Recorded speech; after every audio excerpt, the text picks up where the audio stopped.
nossa convidada hoje do programa Medicina Estética é a oftalmopediatra doutora Alessandra Lira, no Instituto de Olhos Fernando Ventura. E o tema da nossa conversa hoje é sobre desatenção infantil e sua relação com o problema de visão. Tudo bem, Alessandra? Boa noite, doutor Leão. Quero agradecer o convite, é um prazer estar aqui conversando com o senhor sobre esse tema. Em que idade a criança passa a ter uma visão completamente desenvolvida, Alessandra? Bem, a criança atinge o seu desenvolvimento máximo de visão em torno dos 7 anos de idade. A visão com a mesma distância e o mesmo tamanho de estímulo igual ao adulto, após os 7 anos. Até lá é uma progressão realmente que precisa ser acompanhada passo a passo. Existe uma idade pré-determinada ou uma idade onde a gente possa fazer com mais segurança um exame numa criança para ver uma coisa mais criteriosa em termos de visão? Existem estudos e materiais adequados para toda a faixa etária. Já é recomendado o exame ao nascimento, né? Em pleno nascimento já é recomendado o teste do olhinho, que compreende não só o reflexo vermelho, feito na maternidade, com oftalmoscópio, que não deixa de ter sua importância fundamental, mas também deve ser feito com um oftalmologista o mais breve possível, porque a gente sabe que existem muitos problemas visuais detectados cedo, que se tratado até os 2 meses de vida, garante a plena recuperação. E quanto mais tarde, vai ficando cada vez mais difícil. E recomenda-se que até os 2 anos de idade seja feito um acompanhamento de 6 em 6 meses, exatamente para flagrar essa evolução.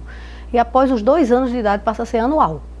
Então existem estímulos e instrumentos detectados para cada faixa etária. Para o bebê existem estímulos somente listrados, de preto e branco, luzes que se acompanham esse desenvolvimento. Após os 3 anos, que a criança geralmente já entra na escola, aos 3, 4 anos, aí identifica formas, aí passa a mostrar os estímulos de longe com pequenas formas. E aí evolui para números e até letras com a distância determinada para o adulto. Quais são os sinais que os pais deveriam ficar assim, atentos e que pode indicar um problema de visão numa criança? Bem, enquanto a criança não sabe informar, né, não sabe detectar que está vendo borrado, que está vendo fora de foco, as principais observações dos pais são a perda de paralelismo dos olhos, os olhos querendo ficar fora do eixo, querendo ficar fora da posição, os que a gente chama de estrábicos, os olhos tortos. Também um piscar vigoroso, um pisca tentando focalizar a imagem, a criança pisca de forma vigorosa, passa até a mão, às vezes quando sai no sol, ou quando tenta trocar o foco de longe para perto, às vezes esse desconforto no olhar, a criança tenta excluir um dos olhos, então fica passando a mão de forma vigorosa, o lacrimejamento e a irritação. De maneira geral, o olho vermelho, secreção, lacrimejamento, algum desconforto. Aí seria bom ir consultar um oftalmologista. Consultar um oftalmologista. Assim também como aproximar, né? Aproximação da televisão, aproximação dos estímulos, da atividade escolar, cada vez mais querendo chegar junto daquele estímulo. Muitas vezes é por conta de atenção mesmo, a criança às vezes quer prestar atenção, cada vez mais hoje essa geração tem atenção com um determinado personagem, um determinado jogo, então é comum que eles se aproximem sem problema, mas a gente não tem como saber, não sabe referir. Então a aproximação da televisão, a aproximação das atividades escolares, junto com um piscar vigoroso e também qualquer desconforto relacionado aos olhos, é importante procurar um oftalmologista. Pode ser um déficit visual, porque a gente sabe que 60% dos casos de baixo rendimento escolar e até baixo aproveitamento, evasão escolar, podem ser responsabilizados por problemas visuais. Então, às vezes, crianças tidas como disléxicas, com falta de atenção, transtorno de hiperatividade, tem que ser investigado um problema visual por trás. Quais seriam assim, as doenças mais comuns, escondidas atrás dessa desatenção infantil? O principal vício de refração, quer dizer, o problema relacionado a óculos, é a hipermetropia, encontrada na infância. Então, a hipermetropia representa a maior casuística, embora, dependendo da faixa etária, a criança consiga compensar essa hipermetropia e nem sempre precisar de prescrição de óculos. Mas, dependendo da faixa etária, se faz um cálculo até quando essa hipermetropia pode ser confirmada, pode ser compensada e quando vai precisar do óculos para fazer aquele foco adequado. Seguido ao astigmatismo, que pode ser somente um desconforto, um lacrimejamento, cefaleia, olhos vermelhos, cansaço à noite, como também perda de foco mesmo, sem conseguir olhar o quadro e olhar as atividades escolares. E seguido pela miopia, que seria a terceira causa, mais ou menos. Como é normalmente feito o tratamento desses problemas de visão? O principal é a prescrição dos óculos. Quanto mais cedo a prescrição do óculos, pode ser corrigidos tanto essa diferença de foco, causando nitidez da imagem, e aí qualquer problema de baixa visão, ou de longe ou de perto. E quanto mais cedo, antes dos 7 anos de idade, que é essa fase de maturação, consegue abolir muitas vezes diferenças visuais de um olho para outro, estrabismos, que muitas vezes o olho perde a nitidez, perde o paralelismo para poder compensar aquele grau. Então, quando é prescrito esse grau previamente, às vezes consegue-se abolir o desenvolvimento de estrabismos e o que a gente chama de olho preguiçoso, que é o nome científico, é ambliopia, que é um olho diferente do outro. Então, um olho às vezes tem um grau muito mais alto do que o outro e se isso for descoberto previamente, com a prescrição do óculos, consegue-se abolir esse olho preguiçoso. E quanto mais tarde, tem que associar a prescrição do óculos à prescrição do tampão, que é um oclusor, às vezes unilateral ou às vezes bilateral, de forma programada para tentar tirar essa diferença. As principais doenças oftalmológicas relacionadas ao óculos, a maioria são preveníveis, vamos dizer assim. A gente consegue detectar cada vez mais cedo e evitar a baixa visão, evitar o estrabismo, a baixa visão por cataratas precoces, por glaucomas. Quanto mais cedo, os principais problemas oftalmológicos podem ser evitados a baixa visão. E muitos existe cura, como a catarata. A catarata é uma cegueira reversível, que hoje já se faz de maneira muito efetiva, muito eficaz, não digo fácil, que é uma coisa muito elaborada realmente, mas que muitos cirurgiões estão bem treinados aqui em Pernambuco e no mundo todo que conseguem reverter aquela cegueira. Então há cura com implante de lente artificial. Já existem problemas que não há cura, como glaucoma, que seria a hipertensão ocular associada a problema do nervo óptico. Então, e juntamente com o campo visual. Então a pessoa vai utilizar aquele colírio, também existem hoje muito modernos colírios, que quanto mais cedo a detecção se prescreve esse colírio, a pessoa vai utilizar aquele colírio ao longo de muitos anos. Às vezes precisa associar uma cirurgia e às vezes não, o tratamento é crônico, precisa usar esse colírio a vida toda. Doutora, passe o seu contato para quem quiser saber mais informação ou até mesmo marcar uma consulta com você. Sim, eu atendo no Departamento de Oftalmologia Pediátrica do Instituto de Olhos Fernando Ventura, fica na Praça do Derby, o telefone é 3036-9595 e tem o meu consultório particular também na Praça de Casa Forte. O contato é 3034-2929. Doutora Alessandra Lira, obrigado pela entrevista. Eu que agradeço. E pedimos a você em casa que não saia daí. Logo mais estaremos de volta com o programa de Medicina Estética para você.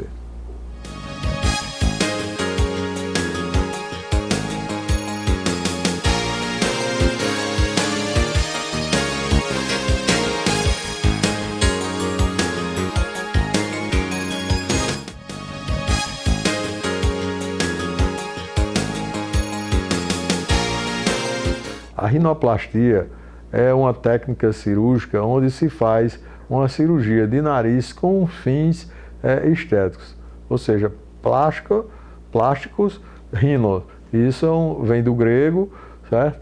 O nome plásticos, que significa, pode-se dizer também caleoplastia, que é a modelagem do corpo humano no sentido de ter uma estética melhor.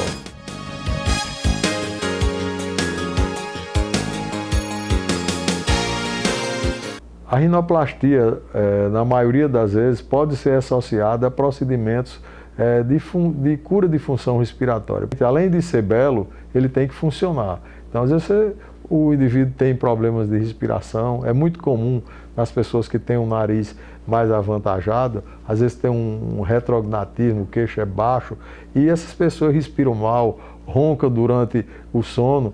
E para a gente fazer a parte estética, é necessário também que seja feita a parte funcional.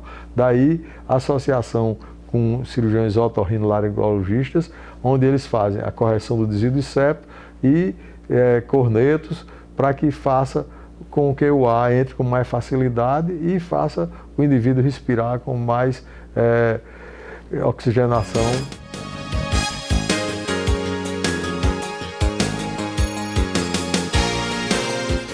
A rinoplastia ela pode ser feita desde que os elementos de crescimento da face sejam completados em torno de 14 anos.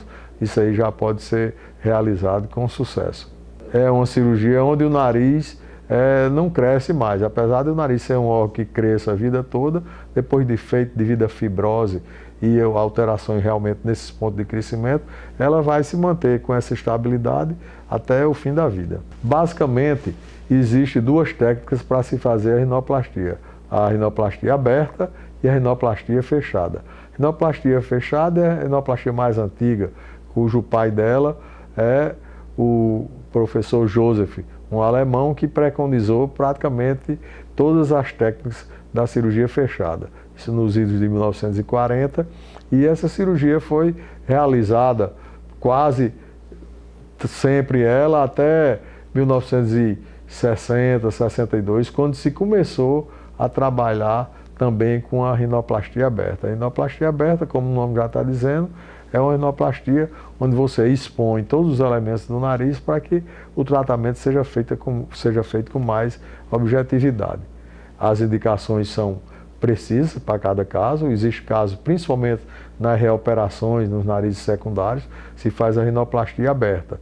Ou então nos narizes tipo negroide, onde é preciso fazer alguns enxertos. Ou seja, a rinoplastia aberta, ao meu ver, ela se presta mais para quando você faz cirurgias de adição, ou seja, cirurgia onde você tem que aumentar o nariz, você tem que modificar as estruturas do nariz através de enxertias, tanto ósseas como de cartilagem. Já a rinoplastia fechada é a rinoplastia onde se tem uma recuperação mais rápida, porque você vai atuar apenas nos defeitos, você não precisa descolar todo o nariz. Se aquela estrutura está boa, você vai mexer só numa parte de giba óssea, fazer a fratura ou retirar o excesso de cartilagens alares ou triangulares. Aí é a grande diferença da cirurgia. O nariz ele é tido como, se divide em duas partes, na parte óssea e na parte cartilaginosa. Essa estrutura, essas estruturas, duas estruturas, elas servem de armação para o nariz, como se você tivesse um todo, onde você tem a parte da lona e você tem o ferro. O ferro, no caso, seria o osso e seria a cartilagem. Então, se você mexe nessa estrutura, a parte da pele vai acompanhar, como no todo acompanha. Se você tira o ferro, a lona vai acompanhar. Então, se o nariz ele tem uma estrutura óssea boa, definida, não é larga, então não é necessária a fratura. Isso são muito poucos os casos onde se atua assim.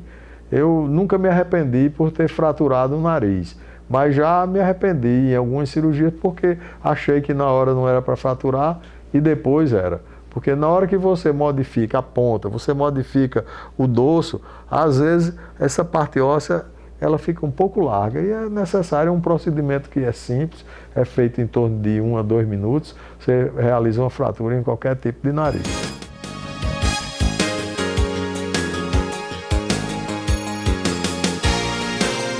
Uma cirurgia de nariz, dependendo da complexidade do nariz, às vezes a gente olha e pensa que um nariz grande é um nariz ruim de operar. Muito pelo contrário, o nariz grande, tanto em termos de resultado, porque você vai ter uma modificação que vai ser, vamos dizer assim, visível, você vai ter que retirar. E quando o nariz é de retirada, ele é mais rápido, é mais fácil de fazer. E às vezes um nariz pequeno, com pequenas imperfeições, ele se torna muito mais difícil de agradar ao indivíduo que vai ser operado.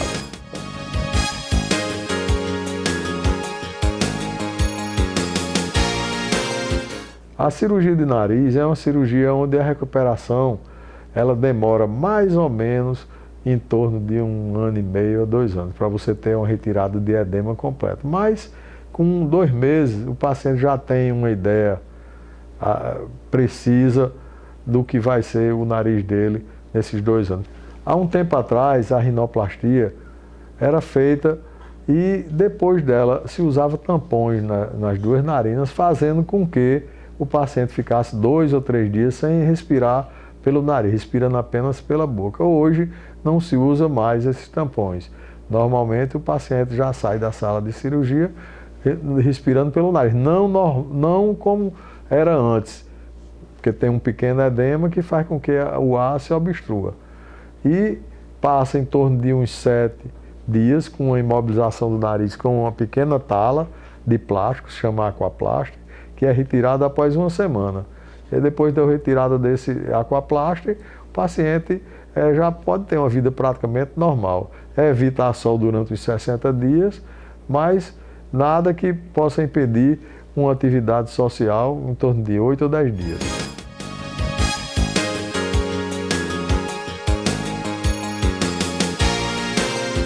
A ritidoplastia é a cirurgia de rejuvenescimento facial. Ela é uma cirurgia invasiva, é feita através de incisões, onde há um deslocamento da pele, da musculatura. É uma cirurgia que hoje é bastante feita no mundo todo e com resultados excelentes. Desde que se passou a tratar a musculatura em separado da pele, se tem um aspecto bem mais natural. O lift ou a ritidoplastia completa vai pegar também a parte posterior, onde a gente trata a região cervical. E o levantamento da parte do músculo cutâneo, que é o platismo. Esse músculo que envolve toda essa região cervical até a área da borda mandibular. A gente trata tudo isso e a pele depois ela só cai suavemente para que não haja esgarçamento de cicatrizes. Hoje em dia se preconiza muito as cicatrizes anteriores para que não haja nenhuma cicatriz intrapilosa, ou seja, dentro do cabelo. Ela fica completamente externa. Às vezes, no caso dessa cicatriz não ficar de boa qualidade, ela pode ser revisada posteriormente sem nenhum prejuízo para a parte pilosa.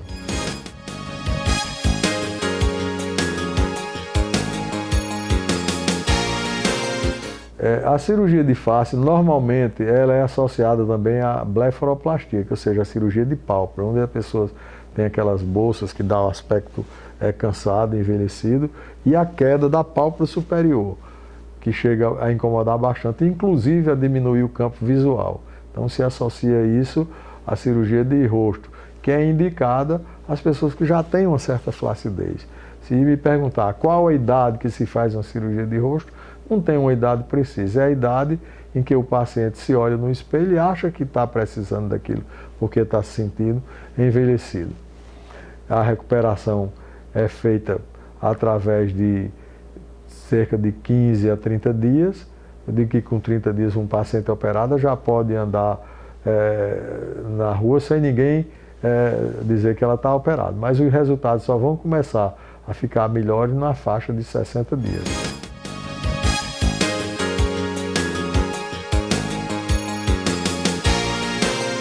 Como eu já falei, muitas pessoas têm medo de que perca a naturalidade. É uma cirurgia que levanta a musculatura que caiu, que reposiciona a pele e tira o excesso dela. Então não dá o aspecto repuxado. O sentido da atração não é esse sentido horizontal, e é um sentido vertical, que é como a gravidade atua envelhecendo a pessoa. É uma cirurgia que dura em torno de 3 horas até 6 horas, dependendo do cirurgião, em termos de tempo de cirurgia. Em termos de durabilidade, para rejuvenescimento, dura a vida toda. Porque se você tiver uma paciente que seja gêmea, uma opere e outra não opere, a que não foi operada vai ser sempre mais velha que a outra. Se tem elas 100 anos ou 30 anos depois da cirurgia, a outra que operou vai estar sempre com um aspecto mais jovial do que a que não operou. Então, apesar de o processo de envelhecimento não parar, ele continua, aquela pessoa que operou vai ser sempre ter um aspecto mais jovem do que a outra que não fez. Hoje, se usa bastante processos de rejuvenescimento não invasivos, tipo o Botox, tipo os preenchimentos com ácido hialurônico, até mesmo o lipofilling, são procedimentos que ajudam bastante no sentido de somar mais para a naturalidade e para um resultado melhor da cirurgia plástica ou da ritidoplastia. Esses procedimentos, eles são ancilares e ajudam muito, mas muito mesmo, tendo um resultado muito mais diferenciado hoje do que a gente tinha há 30 anos atrás, 40 anos atrás, quando eu comecei a fazer cirurgia plástica.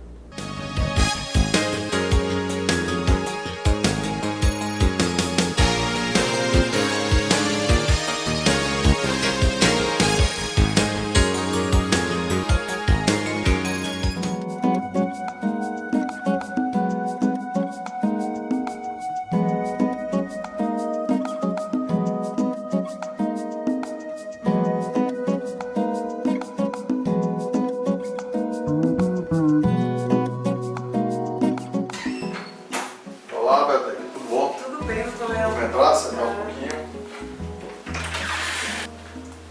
Olá, Beto, tudo bom? Tudo bem, tudo O bem. que é que você deseja, Beto? Eu quero ajeitar meu nariz, assim, porque não sou satisfeita com esse nariz. Seu nariz funciona bem? Funciona. Inspira direitinho? Inspira, tem um olfato maravilhoso, mas Só a parte estética. É a parte estética, assim, eu acho que me deixa muito insegura. Sua saúde é perfeita? Perfeita. Não tenho Toma alergia. medicação nada, não tem alergia a remédio. Já se operou alguma vez? Só cesariana. Foi com anestesia geral ou foi peridural? Foi peridural. Peridural. Há quanto tempo? 21 anos. Mais de uma? Foram duas. Cesarianas. Não, foi um parto normal e um cesáreo. Cesáreas. O que é que você não gosta do seu nariz? Aqui na frente, assim, esse osso, né? E isso aqui. Assim, as asinhas eu acho até legal, não acho que é tão escandalosa, nem o... É mais o a miolo narina. do nariz. É isso aqui, essa E parte ele é um aqui. pouco desviado também, tá escrito, né? Não, isso aí eu nem sabia. Pronto, é isso. Então é isso aqui, tá entendendo? Então dá uma, sei lá, uma alinhada e uma afinada aqui. E parece que quando a gente vai amadurecendo mais, ele não para de crescer, né? Então, Vamos dar uma examinada que eu quero dar uma olhada nele por dentro para ver se tem algum desvio, alguma coisa Certo. e a gente possa mexer no sentido de melhorar a função dele. Ok. Ok? Vamos lá dar uma olhada. Pode ser. Betânia, vamos dar uma olhada aqui por dentro para ver se a coisa está funcionando direito. Viu? Nada. Tá tudo bom. Tem um pincezinho aqui, né? Vai ficar bonito que vai chamar a atenção dos sensores. Não vi nenhum desvio, não. Tem uma calosidade aqui que a gente chama de giba. Essa ponta aqui são as alares, eu vou trabalhar ela e provavelmente vou fechar um pouquinho a asa. Ela é muito aberta, entendeu? Vou aproveitar a sua cirurgia e vou dar um pouquinho de gordura nesses dois sulcos. Eles são bem marcados, além do nariz, vou fazer isso também. Tá tudo beleza. Vamos para lá para pedir os exames. Betânia, agora vamos pedir os seus exames. O exame que eu fiz ali no seu nariz mostrou que realmente você não tem desvio profundo nenhum, é só na parte óssea superficial e que a gente vai poder corrigir isso tranquilamente na cirurgia. Vou pedir os exames de sangue, pedir exame de coração, e estando tudo bem, a gente já pode marcar a sua cirurgia. Você vai levar para fazer e quando estiver pronto, aí você traz eles aqui de volta. O exame de coração. Esse outro exame aqui são os exames de hematógrafo de sangue. Estando tudo pronto, aí você traz de volta aqui e a gente vai e marca a sua cirurgia. Tá joia, então. Muito obrigada, viu?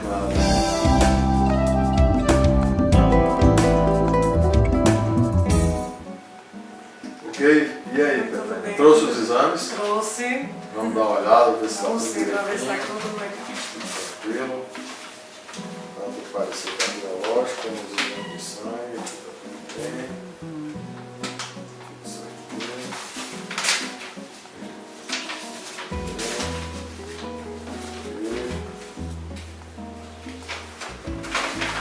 O doutor cardiologista está dizendo que está tudo em paz. Ai, que bom, graças a Deus. Está apta para fazer esse cirurgia. Alguma dúvida? Eu tenho algumas dúvidas. Com relação à recuperação, quanto tempo eu vou poder voltar a trabalhar, quanto tempo eu vou poder voltar a malhar. Como é seu trabalho? Meu trabalho é na frente do computador, né? Que eu sou jornalista e também assim, com produção. Na parte externa também? Também um pouco. Essa parte interna você pode voltar a trabalhar até em 3 ou 4 dias. Vai trabalhar, ainda vai ter uma imobilização do seu nariz, é uma espécie de gesso, é um plásticozinho que vai ficar uma semana. Depois mais 3 dias com um esparadrapo toda a pele, que você vai tirar depois do 10º dia, já vai ficar sem nada. Normalmente, 90% dos casos, não fica nem muito roxo o olho. Certo. Mas, às vezes acontece, é muito alvo, pode acontecer de ficar um pouquinho, até o olho ficar vermelho. Mas não acontece isso na maioria dos casos.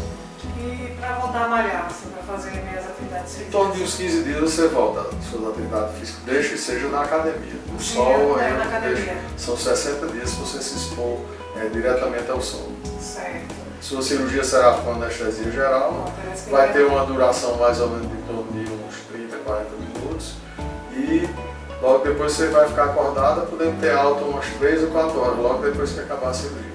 Eu já volto para casa. Já volta para casa. Muito bom. Não tem dor nenhuma, você vai ficar respirando pelo nariz, não tem nenhum tampão, é uma obstrução das narinas. Agora essa respiração não será uma respiração normal, devido ao edema que fica na parte interna, o canal de passagem do ar, ele fica um pouco diminuído. E vai ficar como se você tivesse um pouco gripado.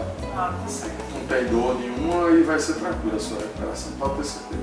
Vou te ficar maravilhosa. Vai, do jeito que você sempre sonhou. Ai, que bom. Tá bom? Tá jóia, então. Tá tudo certo, você vai passar ali fora com a minha secretária e vai marcar o dia da sua cirurgia. Ah, então tá bom.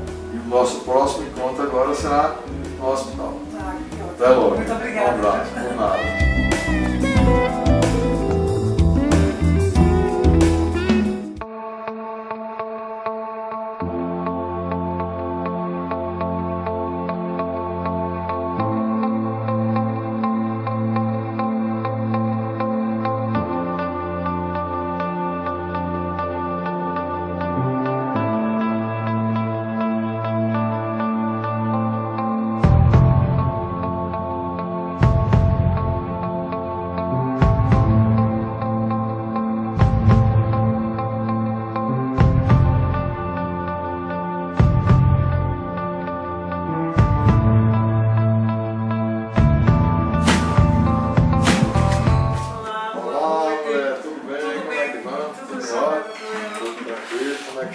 Quanto tempo hoje? Um mês já? Um mês. Olha.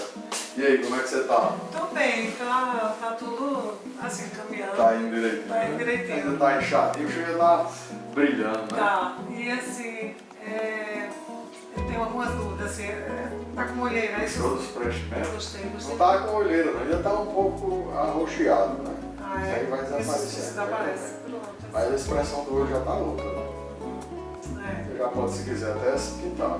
Pode? Ah, que bom. O nariz aqui ainda tá com muita dema. Tá, o nariz tá Tá aqui. brilhando. Aí me diga uma coisa, eu uso óculos para trabalhar, isso interfere, eu Um tenho que pouquinho, fazer tá botando já, né? Tô botando, Por porque isso que não ele tem como. tá ainda prendendo um pouco. Mas vai ainda até que desaparece. Ah, é? Pronto, assim, eu vou botar uma armação mais Mais leve. leve. Pronto. Ficou mais nova aí, uns 10 anos, viu? Oh, Rejuvenesceu mesmo. Que coisa boa. Muito bom. Tranquilo. O nariz, assim, que eu acho que dentro, eu tô achando que fica inchadinho mesmo. É, tá? inchado e cheio de casquinhas. Né? Sim, Com o Mas- tempo elas vão sair, porque a cicatriz dele quase todas são internas. Ah, tá. Ela vai melhorando até que desaparece por completo. Então continuo usando. Usando o sorinho, você ainda está um pouco fanhosa, Sim. porque essa inchação interna faz com que o ar ainda não passe como vai passar normalmente. Ah, tá certo. Viu? E eu acho que ficou tem um pouquinho, né? Vai tirar. Ah, Viu? legal. Tá bom? Tá joia. Tá, só. Então, Muito obrigada, por viu? nada. A menina vai tirar o ponto ali. Quando for daqui mais uns 30 dias, eu quero me ver de novo. Ah, Viu? tá bom, tá joia. O nariz ele desincha, leva uns 2 anos para desinchar completamente. Mas com uns 2 meses já fica mais ou menos parecido com o que vai ficar. Tá certo? Tá certo? Estou